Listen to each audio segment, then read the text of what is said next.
Hello friends, welcome back to our channel. ఇక ఇవాల్టి unboxing ఏంటంటే అందరికీ ఈ రైనీ సీజన్లో ఎంతో యూస్ఫుల్గా ఉండే క్లాత్ డ్రయింగ్ ర్యాక్ అండి. Drying stand.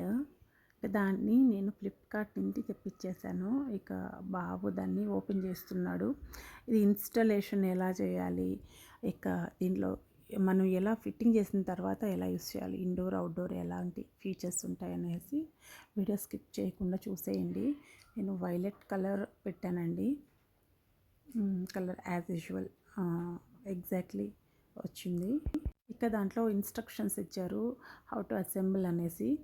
మా పెద్ద బాబుకు ఇలాంటివంతా బాగా ఐడియా అండి. అది చూడాల్సిన అవసరమే లేదు, చూడకుండానే ఫిట్ చేసేస్తాడు. ఇక ఇందులో ఫీచర్స్ ఏంటంటే ఇది steel, aluminium, plastic, high quality plastic అన్నీ కలిసి మెటీరియల్ వచ్చిందండి.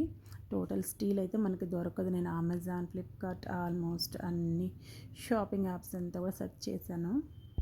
ఈ స్టీల్ రాడ్స్ ఉన్నాయి చూడండి, దీన్ని ఈ ప్లాస్టిక్ దానికి అసెంబుల్ చేయాలి. స్టెప్ బై స్టెప్ అసెంబుల్ చేసుకుంటూ రావాలి.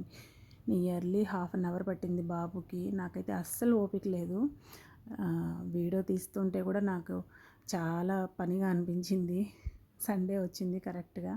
ఇక మా చిన్న బాబు చూడండి, వాడు అసెంబుల్ చేస్తుంటే వీడు పక్కన ఎంటర్టైన్మెంట్ హాయ్ చెప్తున్నాడు. ఇంకా ఇలా ఒక్క స్టెప్ అసెంబుల్ చేశాడు బాబు, పెద్ద బాబు. ఒక్కొక్క పెడుతూ ఈ ఏమంటారు, ఈ స్టీల్ రాడ్స్ చెక్ చేసుకోవాలి అది పోతుందేమని. ఇది మొత్తం అసెంబుల్ చేసిన తర్వాత మెయిన్ పోర్షన్, మిడిల్ పోర్షను, ఇక దీనికి సైడ్ ఇలా ర్యాక్స్ వస్తాయండి. ఇక దీన్ని కూడా ఇలా ప్లెయిన్గా పెట్టచ్చు, లేదా ఇలా చూడండి మొత్తం బట్టలంతా హ్యాంగ్ చేసిన తర్వాత ఇలా తీస్తున్నాను. Towels main. మా చింటు బాబుకి నేర్పిస్తున్నాడు పెద్దోడు టవల్ తొట్టి ఇలా ఆరేయాలి అని. ఈ వీడియో మీకు యూస్ అవుతుంది అనుకుంటున్నాను.